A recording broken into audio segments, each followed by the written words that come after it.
Hello and welcome to Couch and Sports. I'm your host Matthew Grossman. With me, as always, is Couch. Couch, what's the show brought to us by this week? This episode of Couch and Sports is brought to you by Jammy Dodgers. Jammy Dodgers, for when a tosser down at the local pub is minching on about paying £2 for a pint, why not have a Jammy Dodger? Ugh.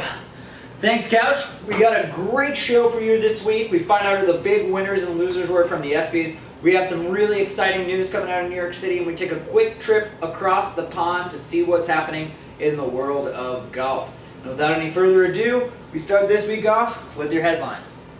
The 21st annual ESPYs were held this Wednesday night. The big stories from the evening: Adrian Peterson winning Comeback Player of the Year, LeBron James winning Best Male Athlete, and Aaron Hernandez winning Most Likely to Die in Prison.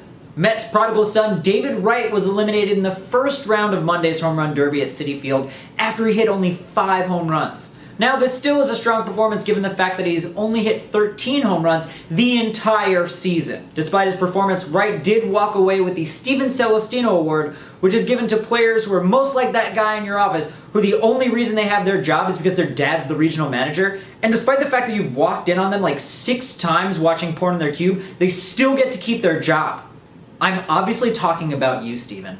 The artist formerly known as Ron Artest signed a 2-year, $3.2 million contract with the New York Knicks last Monday. What do you do in New York Knicks? Have you learned nothing from Latrell Sprewell? Ron Artest's greatest contribution to basketball so far has been punching this guy, elbowing that guy, and recording the worst imaginable rap song of all time. Signing Ron Artest, and I refuse to call him Meta World Peace, signing Ron Artest to the New York Knicks is like signing Darth Vader to the Jedis. You just don't do it. Now, some of you might be thinking that my analogy is bad and that calling a team the Jedis is stupid, but I still hold it's better than naming an NBA franchise the New Orleans Pelicans.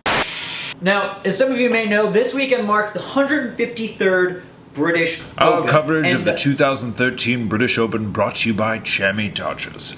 Jammy Dodgers, for when you and your mates are queuing at the market and think to yourself, this boyo sure would like some crisps with some jam in the middle. Pip pip, cheerio. Thanks, Couch. And for more exciting coverage on the British Open, our resident golf expert, Nicole Conlon. Hey Couch and Sports fans, today was the 2013 British Open where Phil Mickelson finally took home a victory. To find out what all the hip young people are saying about golf, I came to the coolest neighborhood in New York, Williamsburg. First of all, did you guys watch the British Open? Nope. No? Did you ever think about watching the British Open? No?